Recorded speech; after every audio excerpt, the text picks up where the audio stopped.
From Wall Street to Main Street to help small business owners have the same capital as corporate America and give them the same resources as a larger company.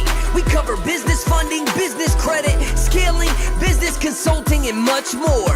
Check out the website at shieldadvisorygroup.com.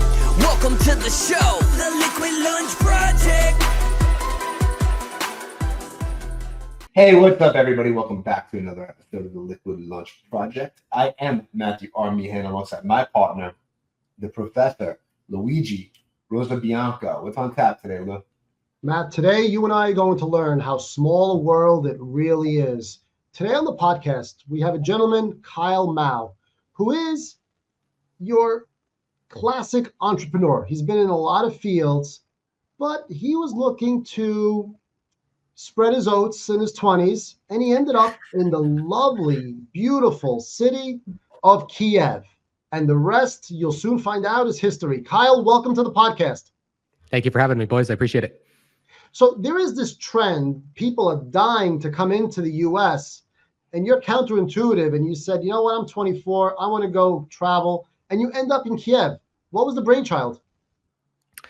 Honestly, like I told you before we started, I walked into a bar in Poland about 10 years ago at 21 years old and looked around and said, this is where I want to be in my life. And it was a combination of that, combination of just being a little bit dissatisfied with a corporate job, being a little dissatisfied with kind of life in America overall. And I said, this is like what I want to do. And I didn't know if it would be permanent. It was a one-way ticket, but I thought, yeah, maybe I'll go here for a few years and who knows where life will take me. But ultimately, I ended up settling down out here.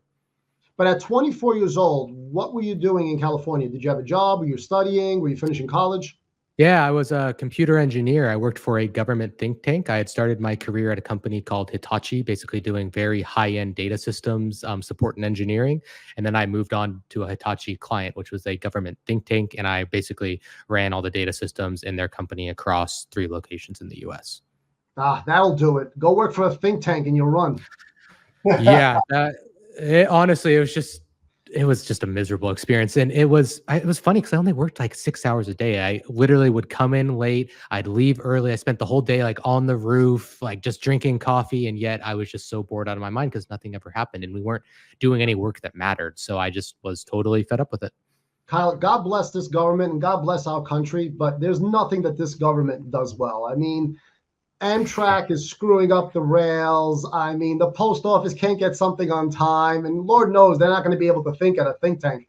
So now you end up in Kyiv. I mean, when you threw that dart, how did that dart end up in Kyiv?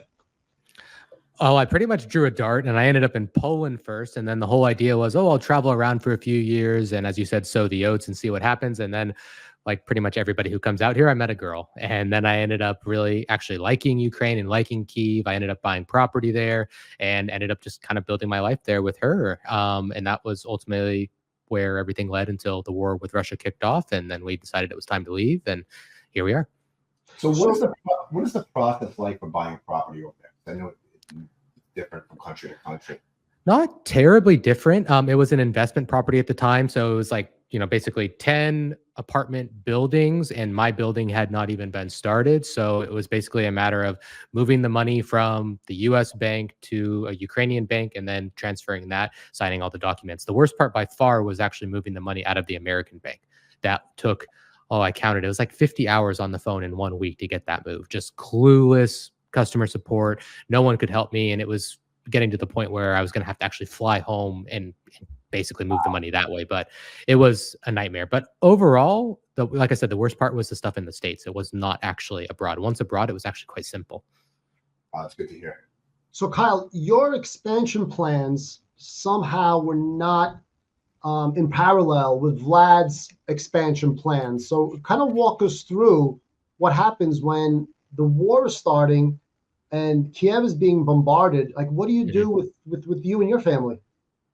Well, once stuff started falling out of the sky, I mean, we left basically. So it was within the first day we left, basically sat outside the Polish border for a few days until we were let through, and then basically moved to Prague in the Czech Republic, and then actually moved back to the States for a year.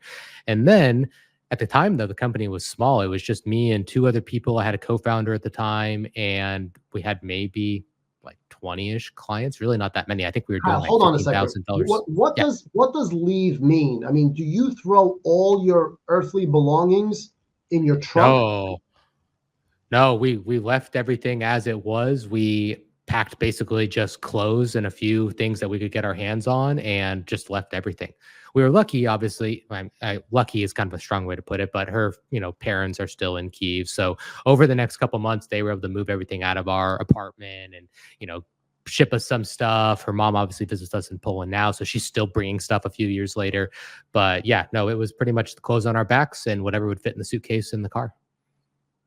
Now, with your inner circle in Kiev, were you looked at as, oh, these guys are infidels, they're leaving? Or were they like, oh, wow, those guys are smart, I wish I could leave too? I would say I was one of the last people out of my circle of expat friends to leave. I don't think any Ukrainians really would blame a foreigner for leaving. So no, I've never really gotten that vibe Sure. from people that are still there. No, I would say I have not had that feeling. But you as an expat, your roots were not as deep as, let's say, your wife or your wife's family. Like, how was there a struggle there in convincing your wife to leave? No, because she was pregnant at the time. Oh, So, I geez. mean, it was just, no, we had to do it for the safety, obviously, of our child and our future family. So, no, there was no hesitation on that front. She probably, I would say, misses it more than me. Like, I think Of to course. me, I just shut that door on the chapter in my life and said, like, this can't happen. I'm not going back. And I kind of closed that door. And obviously, that door is still quite a bit more open for her. So, I would say that's probably the main difference. So, Kyle, history has proven you correct. So, good move. And like an avid entrepreneur, you just took lemons and made lemonade. So now you're building higher UA, and instead of building it in Kiev, you're building it in Poland, right? More or less, yeah. I mean, when the war started, we were small. Like I said, I think we're doing like $15,000 a month. And in a way, I don't want to say the war was a blessing because that's really kind of a crude way to put it, but it did shine a light on what we could do. And the first thing I did, we actually had a different name at the time. So a few months after the war started, I split off from my partner. And the first thing I did was change the name. And as soon as I did that, people were like, oh, like it looks like they do really good work. They find really good people and I get to like help somebody. And it was a huge catalyst for our growth was that attention just from that name. I think that really allowed us to kind of take that next step. And also, I would imagine your logo. I mean, I see in the US bumper stickers with the Ukrainian flag. So does your logo and your branding, do you think it helps you attract American clients? I think there's definitely people in the States that are tired of the war and they're tired of their tax dollars being sent abroad. And I can't really say I blame them in a lot of cases. So I think we're at the point now where people don't really care so much about helping as much as they did a couple of years ago. Now it's just about the results that we have and the people that we place. And I think people have moved on from just because it's a Ukrainian, I want to help someone kind of vibe. All right. So Kyle, let's roll up our sleeves. Let's talk about your business. What is your business model? What makes your agency approach unique? We can place a high level person for just about any position in your business within 5 days and save you probably 70 to 80% off of hiring in the US. And that's pretty valuable when you look at small businesses and you look at the way that inflation has gone in the States and you look at just the salaries in the States and, the people you hire in the States sometimes too. I mean, I know a lot of people in my generation are not all that enthused to work. Everyone's, stereotypes exist for a reason. Millennials are lazy. So I think it's just a huge value proposition for businesses right now that can have remote staff. Kyle, I'm so glad you're a millennial because Matt and I are not allowed to call millennials lazy, but you are. A lot of them just want to eat avocado toast and not do anything. It really does seem like it. Do you guys have avocado toast in Warsaw? Yeah, you can get it at restaurants. There's actually only one store in the city that sells good avocados, but yeah, you can get it. Yeah, it's gonna be a tough trip from Mexico to Warsaw for those avocados. All right. It would be, yes. So in the United States, there's a lot of placement agencies, right? A lot of these agencies from within usually go to the Philippines or they'll go to South America and they'll place people within your company from those countries. What's the big differences that you see between getting placement from Eastern Europe instead of the Philippines or South?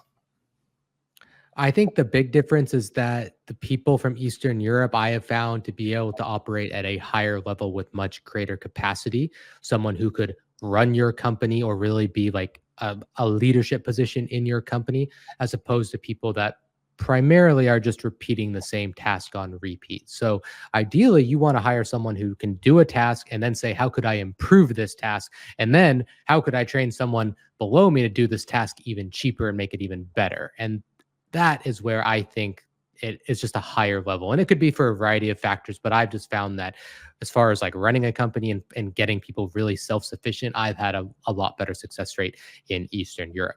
Placement agencies in the States, a lot of times they go to those places because their margins are absolutely insane. You know, they're charging their clients $2,000 a month and they're paying the person in the Philippines, 400, 500.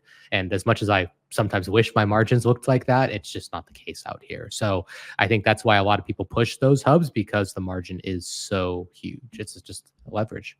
So what is the price range in Eastern Europe?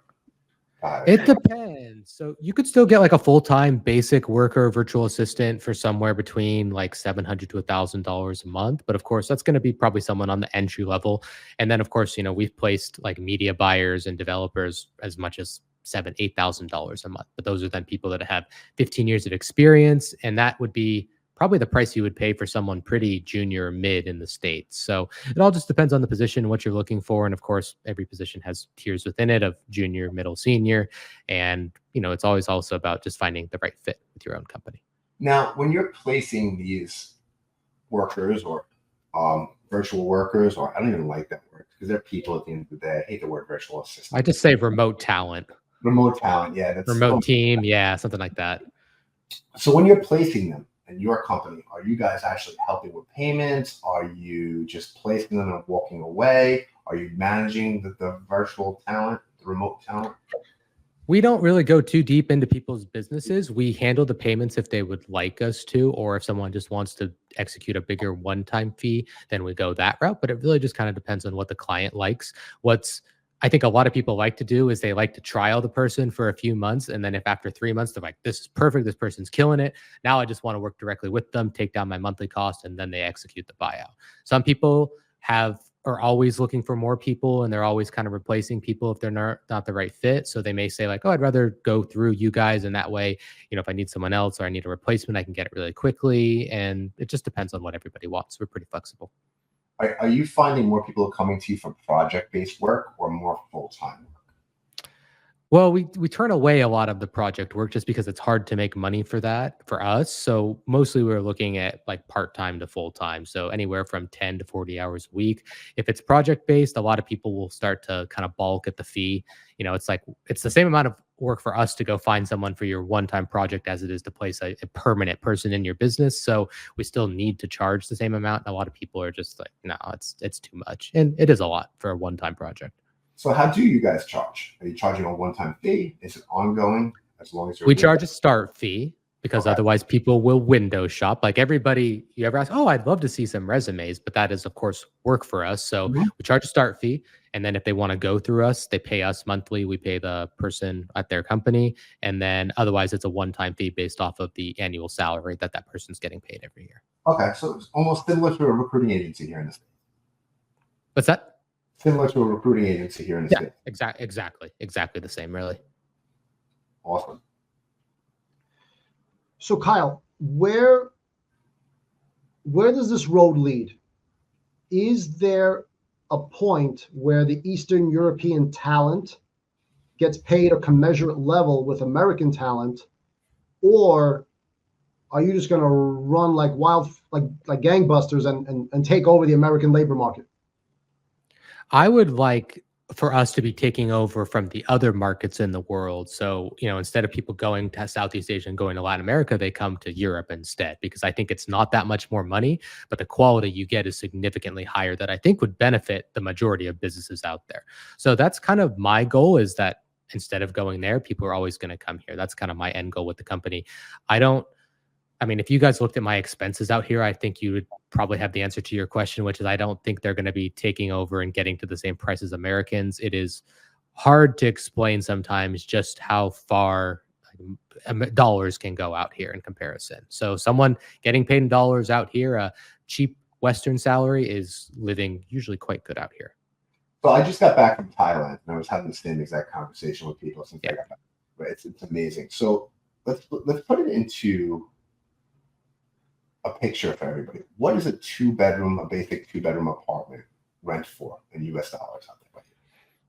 A 2-bedroom, like maybe 700 square feet, 800. Sure.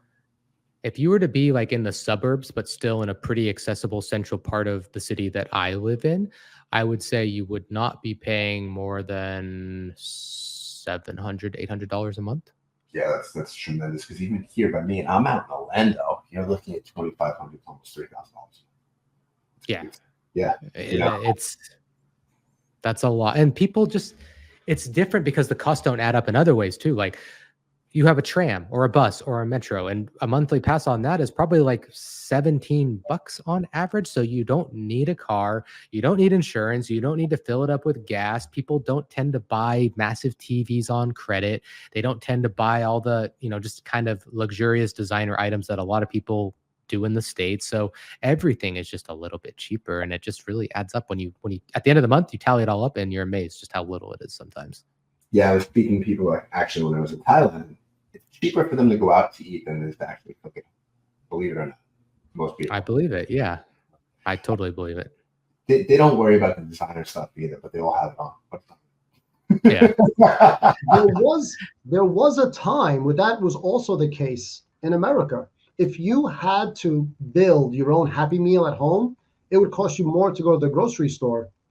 But now that's been turned upside down. Yeah, how much is the Happy Meal now at McDonald's? $8.99. Oh, the dollar menu is like $4. It's nuts. Well, a Big Mac in Manhattan, the meal was like $18. It's funny we're having this conversation, but Wall Street just classified McDonald's as discretionary spending. What was it before? It was an essential. It was food. It was an essential. So now they're classified as discretionary, along with travel and airlines and hospitality. It's almost deemed a non-essential luxury, right? Crazy. That is wild. No, when I lived in the States for a year after the war started, I couldn't believe, like, you go to Taco Bell and spend $30 for 2 people. It makes no sense at all. I don't know how people are doing it. It's gotten worse, man. Don't order that Taco Bell on Uber Eats because it'll be $50. That's wild. Yeah, I think when I flew back from New York, I got like a Philly cheesesteak with fries delivered, and I think it was $44. It's just absolutely insane. So Kyle, apparently you're no amateur in the food space. You've also experimented with the food business. You have an olive oil company called Silo Olive out of Croatia, right? Yeah, I founded that back in 2018 with a partner, and we ship from a small family farm off the coast of Croatia. I have a couple bottles behind me here, and yeah, straight from the source. It's the good stuff. Expensive though. It's like one of those Taco Bell meals. Yeah, walk us through the food business as compared to the white collar agency business. Harder. Physical, so it's so simple, right? It's a bottle, and you would think, looking at this thing, that it's a bottle of olive oil, but there's a lot of parts that go into this, and they all have to come together. So you got to have the bottle, the label. Well, you have the grove. You need the olive grove, right? Yeah, exactly. That's and maybe the easiest part. And it's got to be pressed. Yep.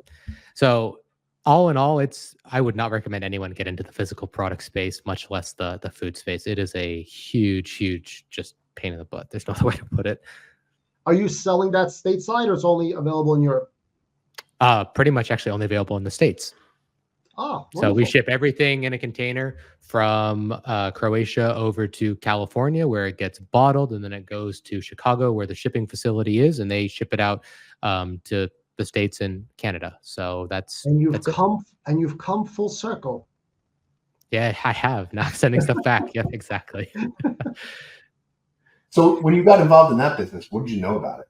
Your partner just had experience, the family?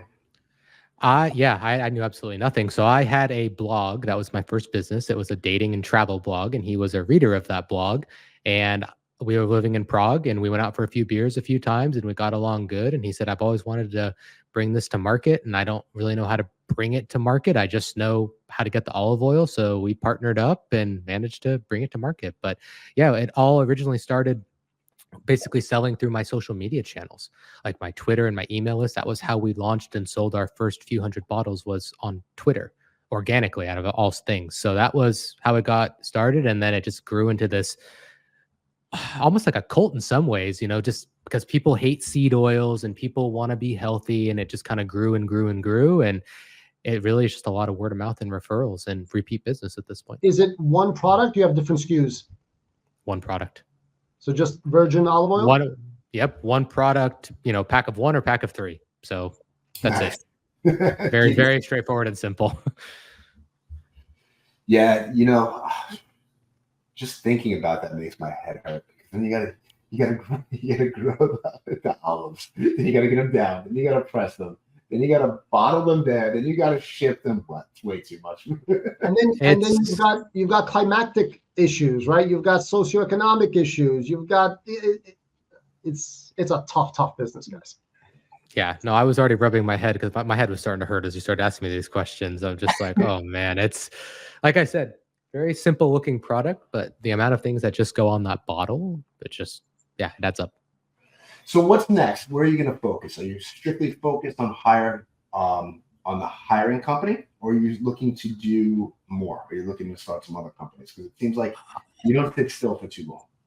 Yeah, we're actually building a software platform that's going to work in conjunction with the hiring agency, but be a self-sufficient company. And it will start with the hiring company, as we will use our resources to kind of build that up. But over time, I plan to move some of my team members exclusively to that company and let it operate on its own. So that's in development right now, actually. Hopefully it'll be live within the next month or so.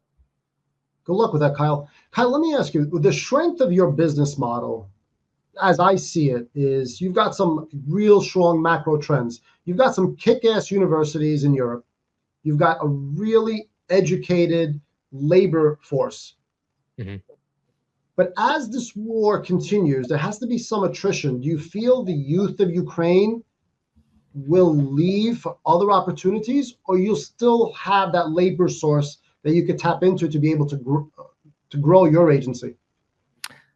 I think a lot of people who wanted to leave already have left. So I don't really foresee that being a huge problem. We have kind of expanded to more parts of Eastern Europe as we've gotten bigger and bigger and just had more and more clients. So we've kind of started expanding, we can place people from this country and that country out here in Eastern Europe. So I'm not too worried about it, but I mean, yeah, it's a valid concern that certainly could go this way. And, without getting too political, I think the powers that be want this thing to go on as long as freaking possible so they can get as rich as possible. So I won't be surprised if this thing goes on till 2030 at least. So is that what the word on the street is? Because here in America, you've got the NATO spin, you've got the Finnish spin, you've got the Putin problem. I mean, what do you guys? I mean, you're pounding the pavement. Like, what's the word on the street there?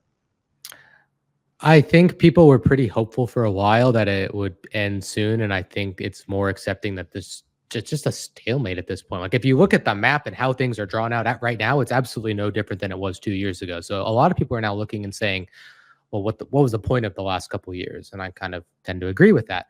I think the general sentiment is there is a concern over what's going to happen if Trump were to be elected, which who knows how that's going to go, but they definitely think he's going to stop the weapons coming in, which he probably will. And then what's going to happen is they'll probably be forced to surrender what has already been claimed.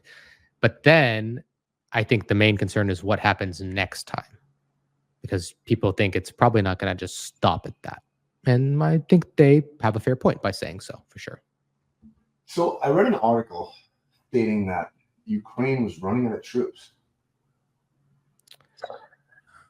So it's on both sides. Yeah.